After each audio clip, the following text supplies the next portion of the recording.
It's a Bold Republic Radio Show, Thursday edition, and I swear to you, I can see the weekend from here, just over the horizon. I know, I'm at 4,500 feet. It's there. I swear it is. So now we head all the way up to Canada to talk to the Chinese guy. I don't know, Kempton, but it works out somehow. But we're going to talk about China from Canada, though, right? Okay, haven't had you on in a while, not since the height of the Umbrella Revolution.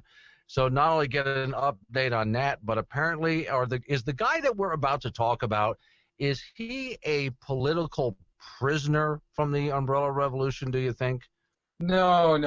Yeah, he's most boring guy. He's a bookseller, book manager, and there was this Causeway Bay bookstore thing that happened some months ago, where 5 people got captured by China. One got basically pulled out from Hong Kong, who, even though Hong Kong is part of China, but Hong Kong is under separate police, separate rule of law, get its independent judicial system, but he just got grabbed.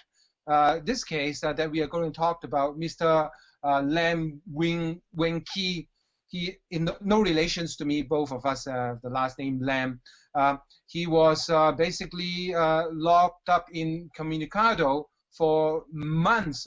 I think if I heard from his press conference right this morning, 8 months.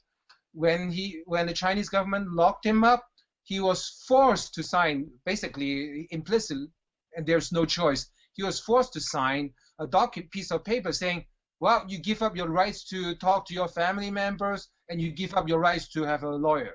Really, China's version of rule of law. Make you sign a piece of paper. Let me ask you a little bit about where this gentleman came from. Am I right? Because it's been a while since you and I have talked about this.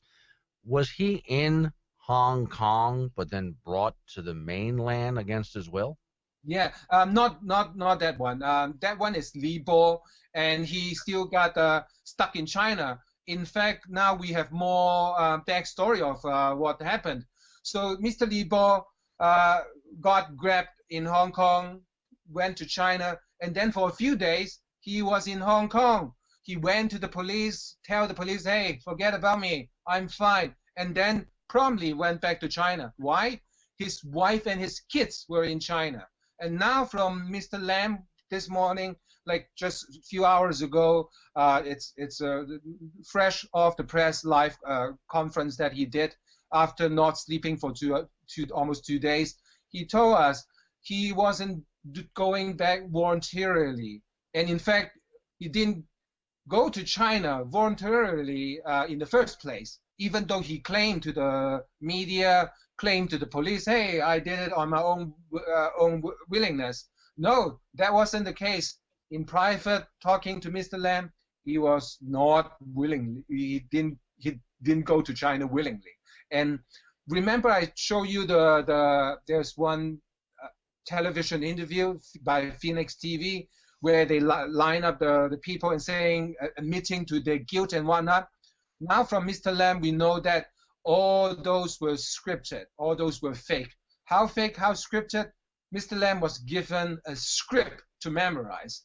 Basically, if he couldn't remember the script and whatnot, they just redo it till they are okay with it, and then they air it as their confession. So things like that, and he was actually not locked up in a jail. It's an indiscreet building. The building itself is not horrible, but the way he was treated was horrible. He got guarded by 6 groups of 2 people each, 24 hours a day, non-stop. The furniture, the desk, the toiletry and whatnot, they're all wrapped in plastic. Why? He suspects that some people must have been locked up and went nuts because of the close watch. Like basically, there's no time he was not watched. People kill themselves. So I'll give you a picture. He mentioned toothbrush you used to brush your teeth was tied to a string, hold on to by a guard. He suspects those tiny toothbrush, some people might have swallowed them to try to kill themselves. Same thing with nail clipper, tied to a string. They worry about people swallowing them to kill themselves. it's that kind of horrible situation. I have no idea. I thought, well, go ahead. What is the Chinese government trying to accomplish with all of this? I just don't understand exactly really what they want from these people. You see, their crime, according to the Chinese official, and by the way, it's not the police, it's not the military and whatnot. They have a special division, China Special Unit. No one knows what it is, but according to the English translation is Central Special Unit. So they are accused of shipping books illegally to China.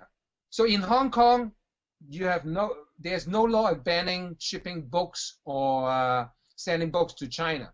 But in China, some books are banned.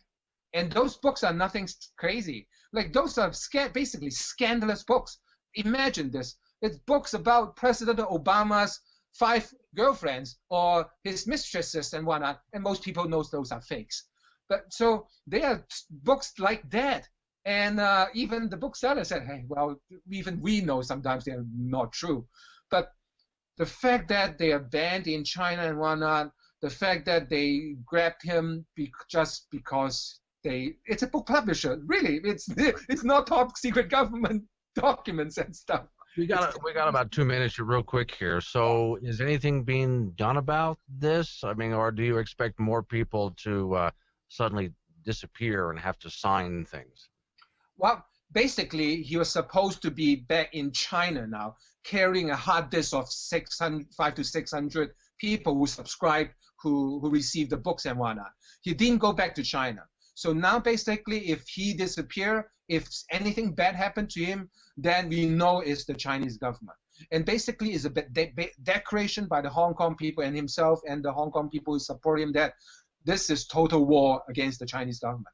Knowing what happened to him, Hong Kong people are absolutely riveted and angry of the treatment that he has received. And remember, the other 4 are still there in China. The Swiss citizen, no one have ever heard from him. Don't know where he is. His wife has no idea. Still in China. Li Bo went back to Hong Kong briefly for 2 days. Back in China, wife and kids there. What can he do? So it's just a mess.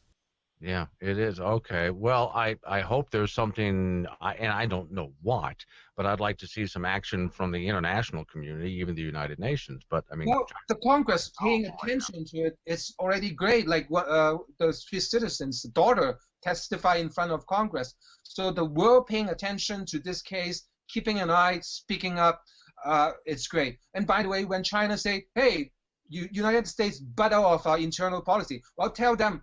President Obama meeting Dalai Lama. Shut the F up. Like, yeah, President no, I know exactly what you mean. I've got about 30 seconds here. You've got material on this. Where do people find your work and how do they follow you? Real quick. Well, my work is my 3 documentary, Long Hair Revolution, Umbrella Revolution, Hong Kong TV Revolution. They can Google on YouTube, they can watch a full documentary.